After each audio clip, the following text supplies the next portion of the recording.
Hi everyone, I'm Dr. Douillard and welcome back for our second video training on circadian medicine. And today we're going to talk about the seasonal influence and how important it is to live in sync with the natural seasonal cycles.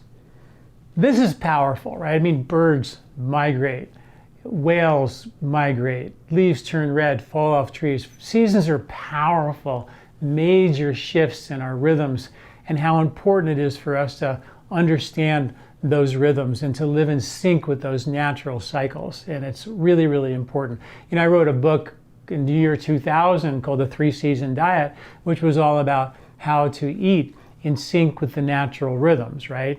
And it was based on, not that there are only 3 seasons, there actually are 4 in Ayurveda. They break them down into 6, but there are 3 major ones, and the major ones are 3 because they're the cycles that we connect with nature from. In other words, there are 3 growing seasons that we eat from. There's a spring growing season, which is a bit on the austere side. Think about what's growing in the spring, not a ton, but that's the first cycle. And then there, of course, is the summer cycle, which is the growing season, which is very abundant. And then, of course, there's a fall harvest, which we eat from also in abundance, but a lot of that is to be stored for winter eating. And then winter is a dormant season, so it takes a rest in general from being very prolific. So nature has 3 active seasons and 1 resting season. So there's always in nature cycles of rest and activity. Winter, summer, daylight, nighttime is the resting cycle. So it's very, very important. And really important things happen in the daytime cycles and the nighttime cycles, the active cycles and the resting cycles. We're going to talk about the resting cycles in our next video training, but for now we're going to talk about the seasonal cycles in general. But those are the 3 harvests. We have a spring harvest, summer harvest, end of summer harvest, or fall harvest for winter eating, and the winter takes a bit of a rest in terms of growing things. So what we get in those 3 seasons is why we call it the 3-season diet. Doesn't mean there isn't a winter, just as there isn't generally a harvest in winter. Okay, so I wrote that book, and I thought it was really important because in Ayurvedic medicine, how it works is really simple. Winter is a cold and dry season, and nature provides the antidote to the coldness and dryness of winter with its harvest. So the squirrels eat nuts and seeds in the wintertime because they're available. And they're a higher protein, higher fat source. And the protein and the fat have insulation, provide insulation and build us up in those winter months that we definitely need. Proteins provide structural integrity, fats provide insulation and reserve energy, right? So that's what the harvest is and the availability is in the winter time. Come spring, it's a very austere time of the year, but it's also a rainy, muddy time of the year. Ayurveda, we call that kapha. Kapha, think of the word cough, or congestion. So in the spring, you go for a hike in the woods, it's going to be muddy. So the earth holds on to more water in the spring. We hold on to more water in the spring, right?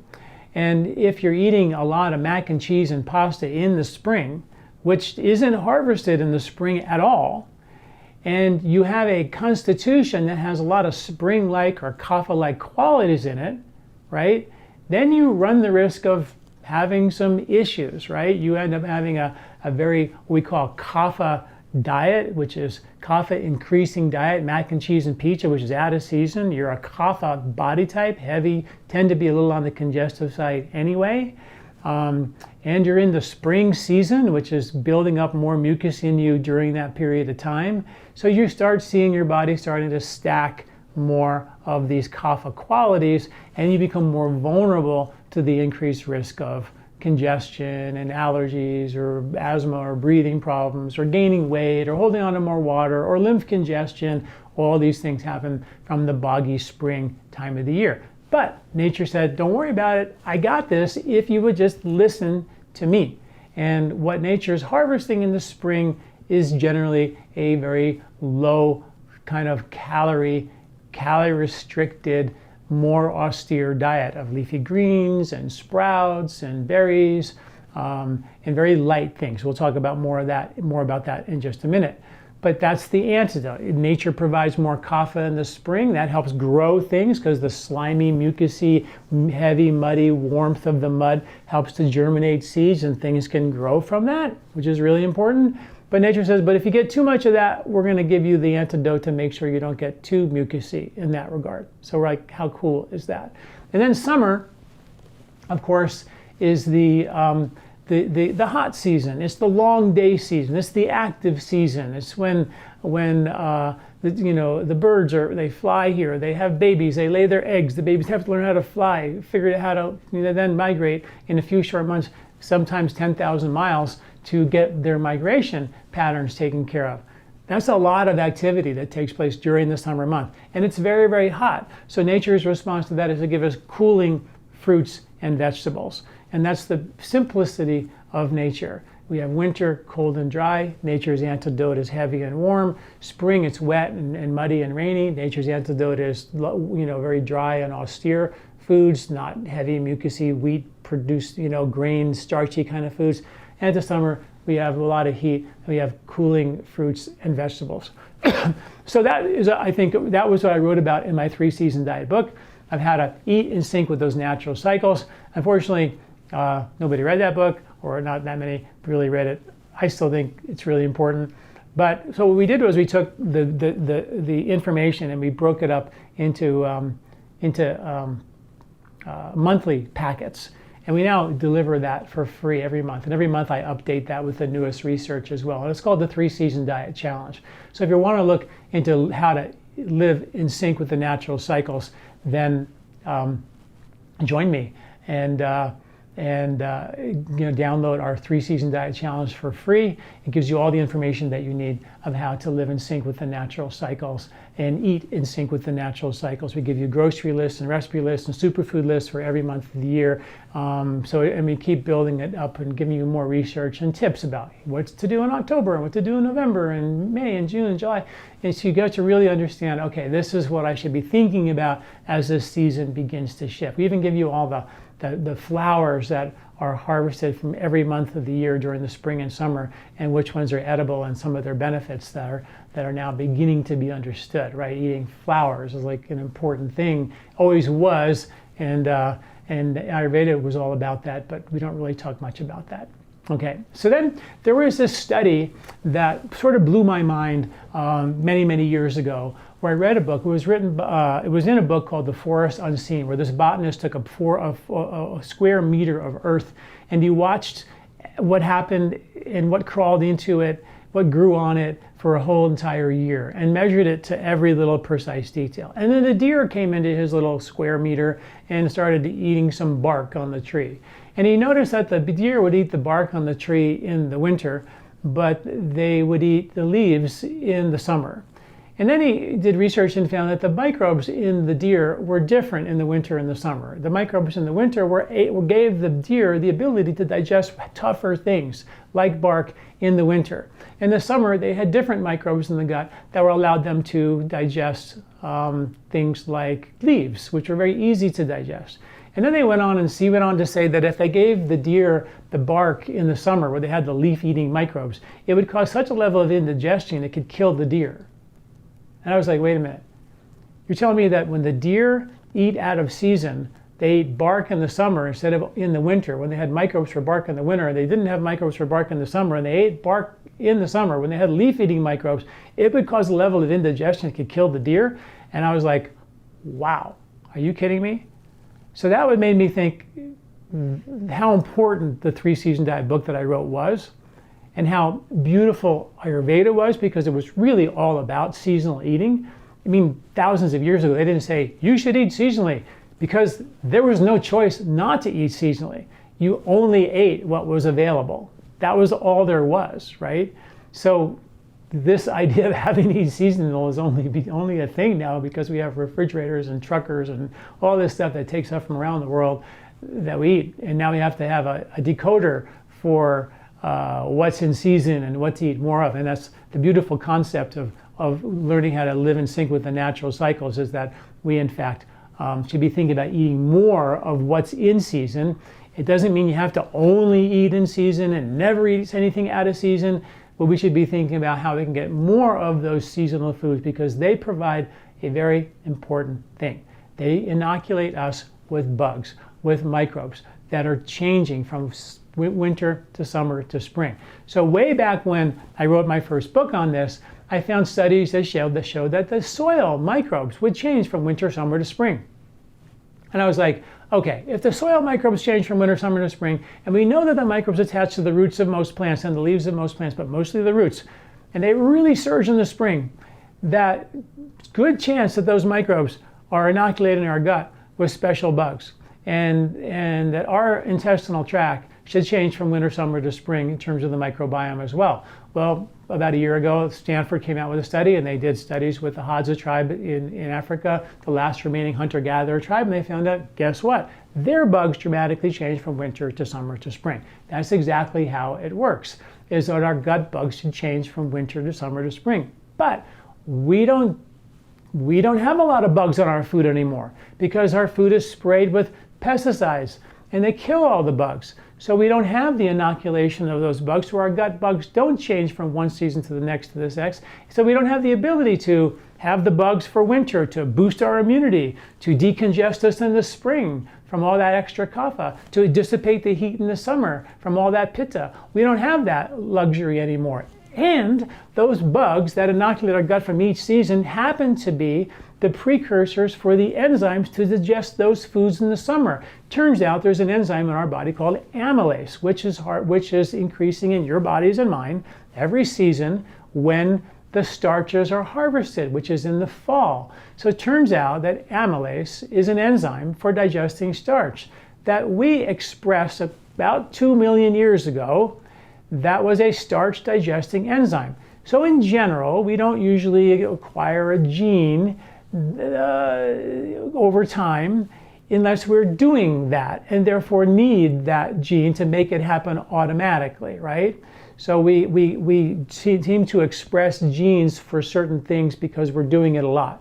So we got a gene for making amylase to digest starch because we were eating a lot of starch, right? That's why we did it about 2 million years ago. And that's because Africa was full of nothing but grasslands, wheat and barley. It covered the entire continent pretty much. And studies show that they found glutens in the teeth of ancient humans 3.5 million years ago. And they could gather enough wheat berries and barley berries in a couple of hours to feed them for an entire day. So we have this thing where we've been eating grains seasonally for a long time. So we express this gene to make more amylase in the fall. Every year. We've been doing it for like millions of years. So we have this beautiful ability to be in sync with the natural cycle. So when you eat organic foods with the bugs from the soil on those foods, you're inoculating your gut with the right bugs for the right season. But if you eat sprayed stuff, those bugs are designed to make the enzymes that we need to digest those foods that are in season. Enzymes for digesting wheat, for example, come from the microbes that we ingest that are in our mouth. And if they're not there, we don't necessarily make those enzymes as well, and therefore we have more of these digestive concerns. So again, we start stacking the subtle stuff. We talked about how important the subtle stuff is, right? And that's really important to understand, that all of a sudden, if we're eating out of season, deer die when they eat out of season. We eat sprayed non-organic food that has no microbes on it, and we lose our microbial diversity. Our microbial diversity is linked to immunity, and our microbial diversity is supposed to amp up in the winter when you need more immune strength, right? So kind of what you would think you get more of those microbes in the summertime when there's all these fresh foods available, but it turns out our diversity increases in the winter because that's our immune strength. But if you've been eating a bunch of organic foods that have been sprayed and there's no bugs on them, you lose that benefit. And that's also the reason why at LifeSpa, all the herbs, well, I do use some extracts for certain conditions. I mean, that's our HP line, and those are important, minerals and vitamins and things like that, which are different. But the herbs that we use, our LifeSpa herb line, is just all whole herbs, no extracts. And they're all organic. And we test those herbs when they come in. We test the microbes that are on them when they come in. We test the heavy metals when they come in. We make darn sure that what we get is clean. We make sure that they are tested and that there's the whole herb. So you're getting the whole full spectrum. One of my manufacturers, when he got the herbs and we did the microbes on the herbs, he was like, man, your herbs are like probiotics. I mean, they're just loaded with good bacteria. We make sure and we test them. If there's bad bacteria in them, we send them back or we get rid of it. But we always test to make sure. And then when you combine the herbs together, they oftentimes have a synergy, and you see that synergy. Like we made our turmeric plus, which is turmeric and a little bit of black pepper. The turmeric levels were it had certain microbes, and the black pepper had certain microbes. When we put them together, there was an explosion of beneficial microbes. And it was like, wow, the synergy of those two were so powerful. And that's the beauty of Ayurveda, right? Ayurveda was all about bringing these herbs together in a whole way to amp up their potency and their bioavailability and their benefits for us without having to take one chemical like the curcumin out of turmeric and giving you just curcumin. And I'm writing a lot of articles lately about the side effects and the dangers of doing that. And curcumin is one of those herbs that turns out to be problematic when you take it. It's a medicine, can have so many curative, like drug-like properties, but like every drug, it's going to have side effects. That's the difference when you start chopping nature up. And that's why we need to not chop nature up with spraying our foods with pesticides, eating highly processed foods, eating foods that are non-organic or refined and things like that. Okay, so back to our rhythms of nature. We also know that neurotransmitters like dopamine and serotonin and what are called brain-derived neurotropic factors, which build brain cells, guess what? They increase in the summertime. So we have this happiness factor in the summer. But in the winter, those receptors dial down and you don't have those happiness factors as much, right? Which is really interesting. Why we have more mood-related concerns and seasonal affective disorder in the winter, which is why it's really important to make sure that your vitamin D levels are amped up in the wintertime when there is no sun, you don't get the vitamin D, and your melatonin levels are going to be balanced. We're going to talk about that in our next video, which is really important to keep our circadian rhythms in balance. Really important because we have to talk about the nighttime cycles because melatonin is the regulator for the circadian rhythm. So that's really important as well. But the Ayurveda also provides certain herbs that are harvested in the fall, like ashwagandha, and which is a brain-derived neurotropic factor, which is harvested in the fall for winter eating.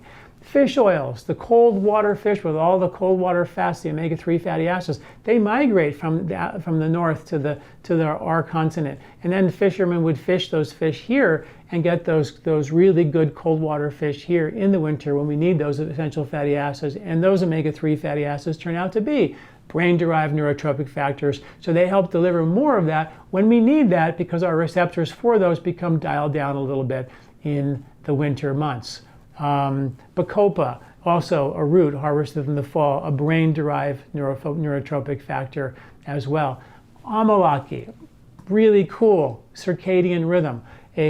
Our amalaki is a berry, the amla berry, harvested throughout the entire winter into the spring.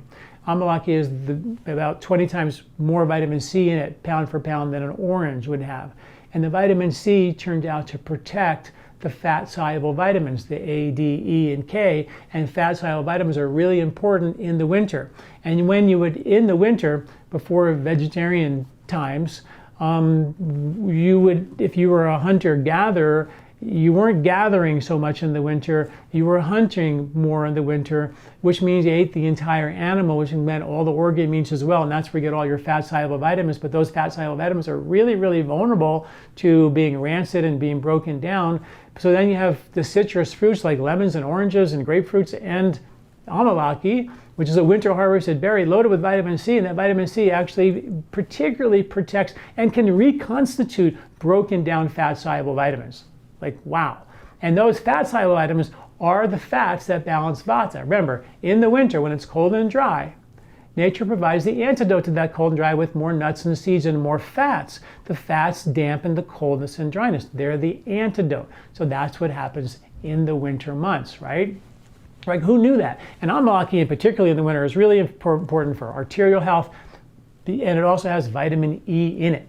It's really important for circulation. We all know vitamin E is really good for your heart, and amalaki has vitamin C and vitamin E in it, which is why it's so incredibly valuable for heart-related circulatory support, right? And because the vitamin C not only delivers, the amalaki not only delivers the vitamin C and the vitamin E, but the vitamin C protects the vitamin E, and the vitamin C in the amalaki protects all the other fat-soluble vitamins, which balance your vata and keep you chill and calm during the winter months, right? So how important is that? So in the winter, it's cold and dry. And that's a time where nature is drying us out. And if we get dried out in the winter, we are going to make a certain amount of reactive mucus in the spring during the mucus making season, right? So we have winter, which is cold and dry. And if we don't eat the warming, oily foods, the vata balancing foods I just talked about, you will increase the production of dryness, and then reactively the sinuses, the intestines will make reactive mucus. And that reactive mucus is a breeding ground for undesirable bacteria, can make you sick and give you problems during the winter months when we need our immunity the best, right? It also can disturb the microbial diversity, which is trying to increase in the winter to give us an immune strength, gut immunity, all based on the proper balance of the bugs and the environment of your intestinal lining in the winter months. Your gut lining is like the three little bears. It can't be too dry in there, can't be too wet in there, it's gotta be just right. So your bowel movements are a good indicator of that, right? So if your bowel movements are dry or constipated, you're too dry. If you're a little loose, then you're too wet. If you see mucus in your stool, you really overshot the mucus making runway. You got so much mucus, you're literally bogging down those villi, compromise your ability to absorb, digest, and assimilate the nutrition and detoxify the way you were designed, right? So that has to be just right. But a lot of folks have variable stools. One day it's this, one day it's that, one day it's this. That all suggests that we have a problem with the subtle shifting, sort of like a teeter-totter, where 1 minute the body's a little dry and I'm constipated, then I get a little loose and I'm sort of varying all the time. These are signs that the intestinal lining is not just right. So in the wintertime, this is time to make sure you eat all those fatty foods to oil up a higher fat, the higher protein time of the year to oil up and protect your intestinal tract, which is the seat of vata, the seat of the nervous system, that produces 80 to 90% of all your neurotransmitters in your gut to support mood stability during the winter months. Now, if you get dried out in your gut in the winter because you didn't eat the warming foods, and we also have receptor decline in the winter for these mood stabilizing neurotransmitters, and you're dried out in your intestinal tract, you're not making them, it's sort of like the perfect storm of not having a really good time in the winter, mood-wise and immune-wise. Does that make sense? So that's why we really have to do that. Now, come spring, to the extent that you got dried out in the winter, is to the extent you're going to make extra reactive mucus in the spring. So you have another risk of becoming more sick and opportunistic bacteria building up in the spring, because the environment for your sinuses and your gut for the right bacteria has to be just right. If you make too much mucus in the spring, or even in the winter reactively, or you're dry in the winter, you become more vulnerable to opportunistic bacteria, right? So that's really important. So that's why nature in the spring is providing you with a very austere time of the year. So this is the time of the year that we would naturally eat less. We would go into calorie restriction. Remember, go back a season into the fall, we had a big fall feast. We had grains and nuts and seeds and all this stuff that we would eat all winter long. Remember, the grains are harvested in the fall. The fruits are harvested in the fall. The nuts and the seeds and the protein, it's a huge kind of build up the body before winter time of the year. And then come spring, we have this austerity, this calorie restricted natural time of the year. We move into ketogenesis in a natural way at that time of the year, just because there's just not that much food to be eaten. As opposed to you being in ketogenesis because we ate 80% of our diet as fat, which is really hard to do. And the only culture that did an 80% diet as fat were the Arctic Inuits. And when they studied them, they found that they actually expressed a gene not to allow them to become ketogenic for any length of time. So the only culture that actually has a ketogenic, classic ketogenic diet naturally occurring is the Inuits, and they have a gene that doesn't let them do that, or stay in ketogenesis, which makes me think, why would the only culture with a ketogenic diet have a gene that doesn't let them stay in ketogenesis if being in ketogenesis was such a good idea? Makes sense to me that there are all kinds of benefits with calorie restriction and going into ketogenesis, but that seems to me more logical. That was a seasonal event, which is why we see the fastings and the Lent and the Ramadan and all these fasting, Passover, things like that happen in the springtime when there's generally no food. And we're sort of praying for more food or a good harvest. And that's what happens during the springtime. It is the naturally occurring, austere time of the year. Now, what's available? The roots, the dandelions, digging up dandelion root tea, those kinds of things are available. Those are seasonal circadian rhythm foods.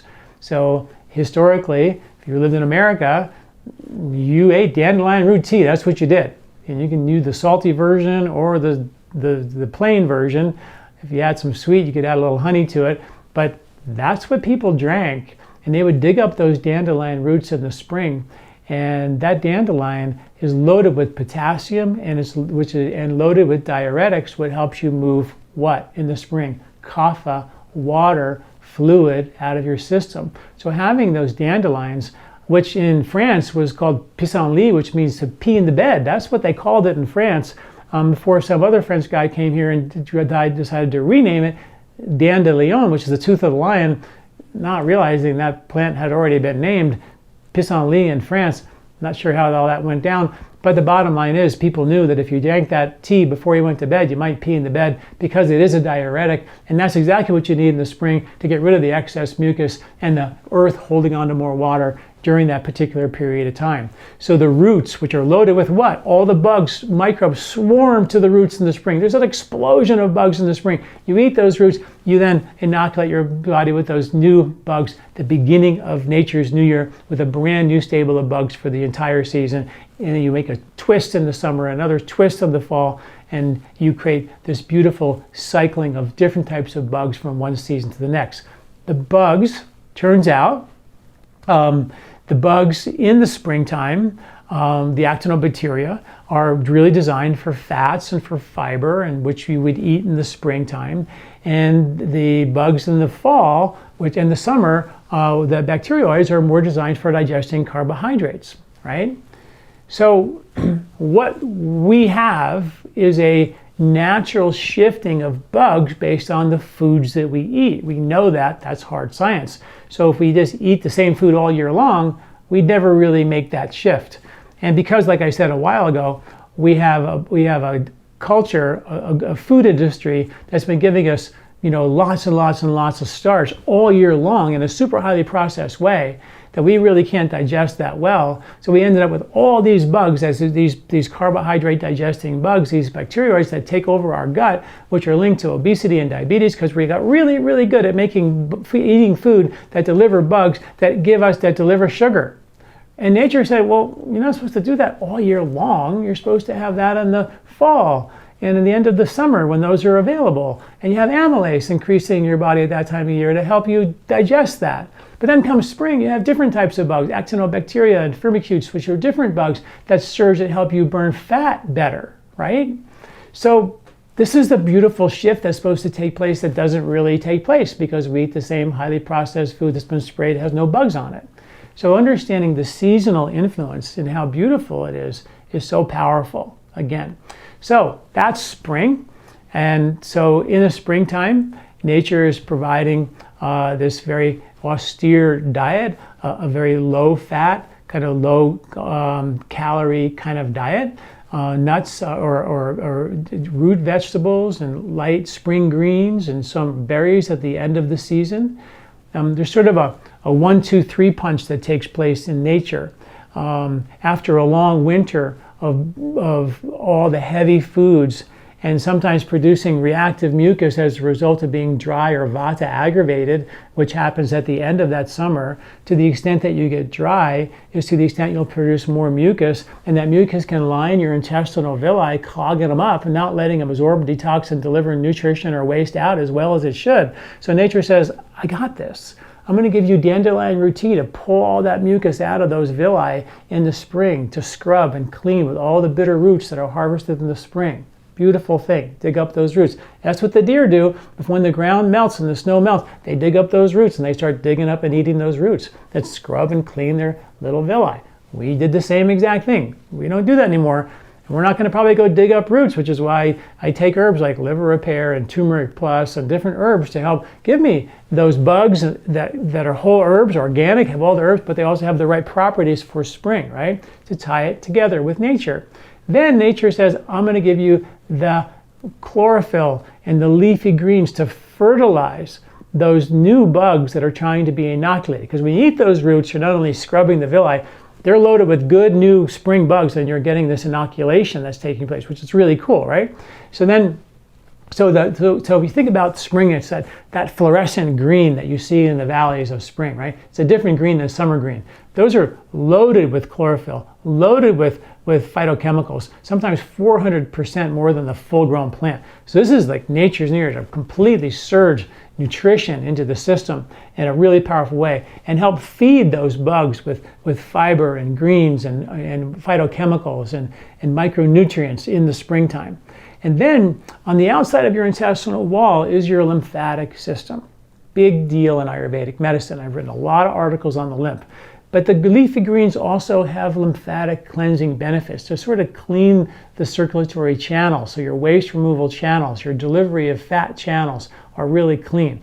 And then at the end of the spring, you have the berries. Some berries, like your strawberries, will be harvested at the end of the spring. Your cherries, which are sort of half berry, half fruit, are sort of loaded with antioxidants. And studies show that the antioxidants work by scrubbing the lymphatic system.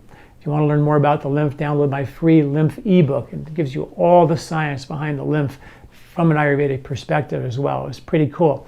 But nature gives you this 1, 2, 3 punch in the spring. Scrub those villi, inoculate them with good bugs, fertilize them with the greens and micronutrients, and then clean the lymphatic system, which lines your intestinal tract. The lion's share of your lymph, this is right on the outside of your intestinal tract, called the mesentery, which has now been deemed its own organ. It's so important, but nobody talks about that, but that's the reality. So that's spring, right?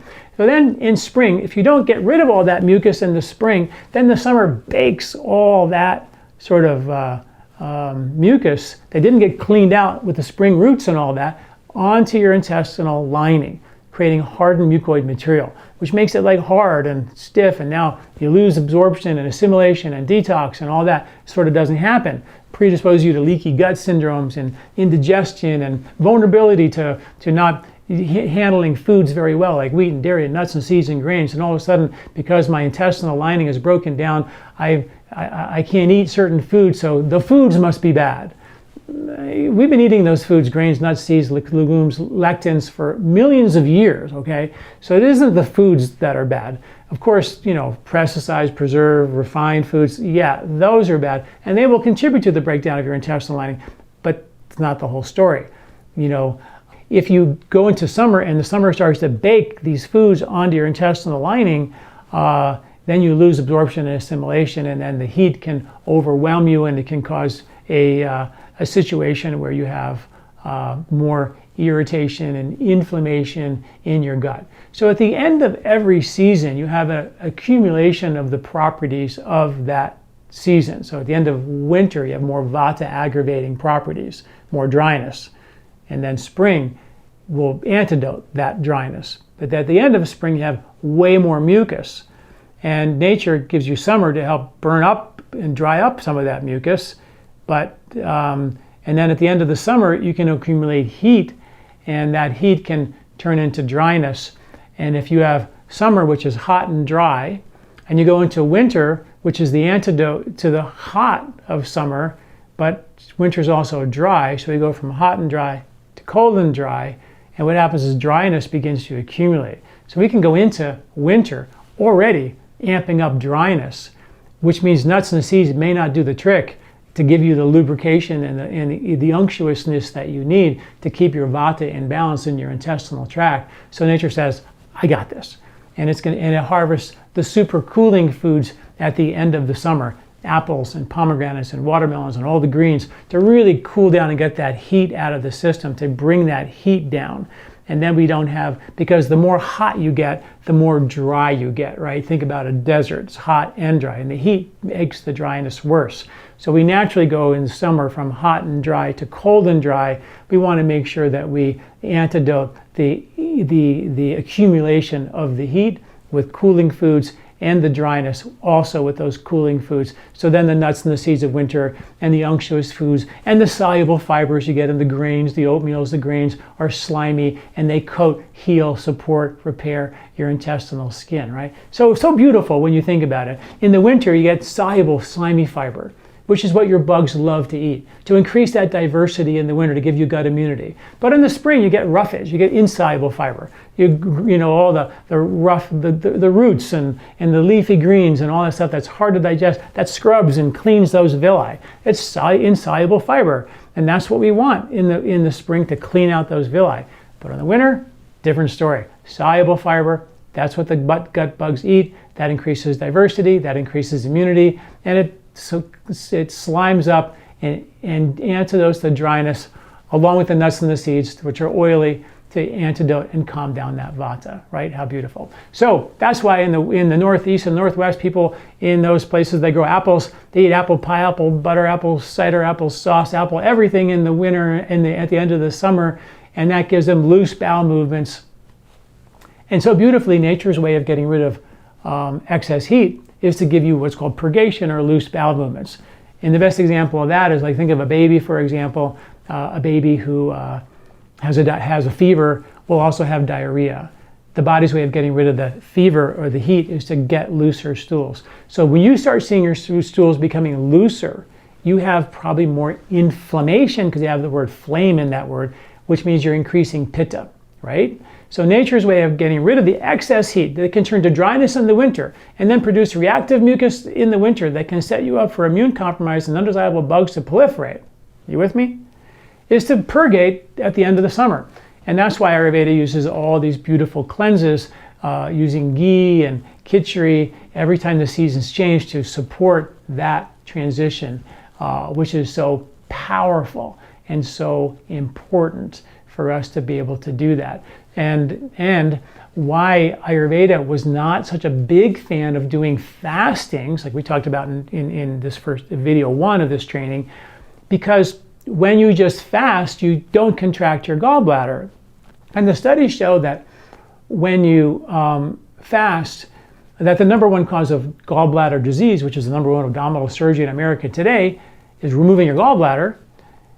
If you eat a no-fat diet, you won't contract your gallbladder, and you predispose yourself to higher risk of gallbladder problems. And fasting was shown back in the 1980s. Studies were done on fasting showing the risk of that. And new research is supporting that research, suggesting that it may not be a great idea to do a lot of just fasting, because there are risks involved that I talk about in some of my articles on fasting. But Ayurveda was like, we got this. We're not going to fast you. We're going to give you calorie restriction, a certain small amount of calories from khichdi and also ghee. And what is ghee? Is a high source of butyric acid, the highest on the planet, which is the #1 fatty acid your gut bugs eat and drive immunity, colon cellular energy, and feed your microbes.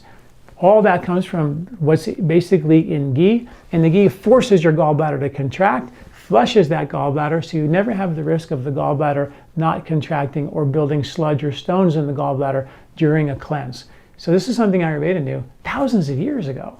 And now we only see the science saying fasting could be risky if you don't do it right. And even our calorie restricted program I talked about in video 1 is a sequential way of going from 3 meals a day to a lighter supper, to an earlier supper, to no supper. So even then, the steps were gradual, so the body was acclimated to not just fasting and then having all this sludge in your gallbladder. It doesn't contract for a week or two, and it can turn into stones over time, and that's the risk. So a beautiful thing, but again, very important for us to think about making sure we do some type of cleanse at the end of the summer, at the end of the spring, when those accumulation of kapha in the spring and pitta or fire in the summer are really important transitional points.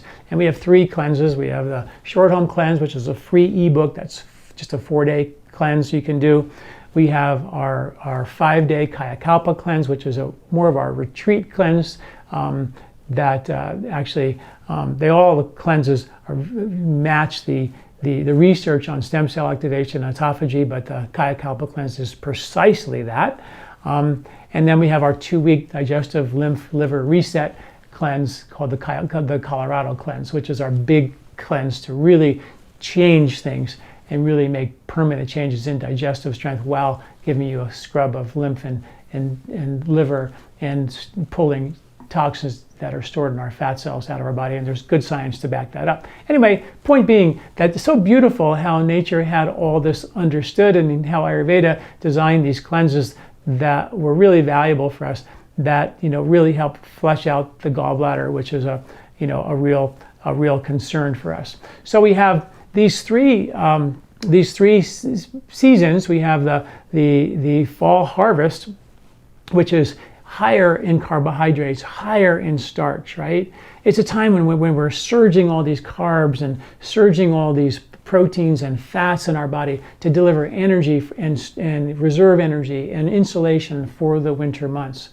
We have a carbohydrate surge of fuel and bugs to help us digest those carbs. Amylase is encouraging that, surging during that time of the year as well. So this is the carbohydrate time of the year, and it's fine. Then you have the endurance through the winter, and then you have spring, which is a calorie-restricted, going to natural, calorie-restricted based ketogenesis, where you have a different set of bugs that burn fat and fiber during that period of time. The actinobacteria, the firmicutes, those actually surge during the spring. So it's really important that we understand the value of that, because if you just feed the same bugs, same gut with the same bugs, month in, month out, year in, year out, you're going to have real problems of overwhelming the body with carbohydrates or sugar. And we have prediabetes epidemic, type 2 diabetes epidemic in our culture. Why? Well, we've been fed, they subsidize starches for pennies on the dollar for the last 50, 60 years. So it's no wonder that we have a culture that's saying, I can't handle this sugar the way I should be able to, because we just have those carbohydrate digesting bugs predominantly in our gut for the entire year versus a natural shift.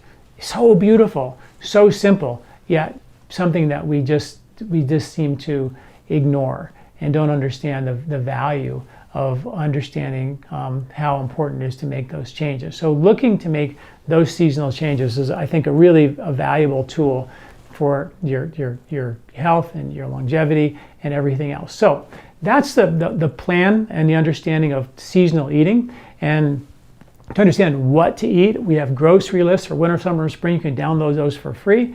And you can also, of course, sign up for our 3-season diet challenge, where I give you monthly packets every month for free as well.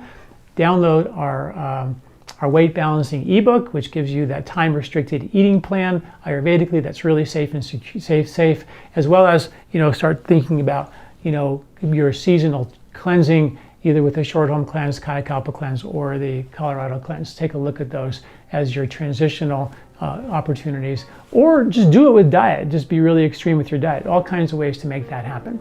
Okay, so that's it for this particular video. And the next video, we're going to talk about the monthly cycles, the sleep cycles, and the life cycles. So stay tuned for that, and we'll talk soon. Thanks for listening. I'm Dr. John Douillard. Do you like this video? Don't forget to subscribe and share.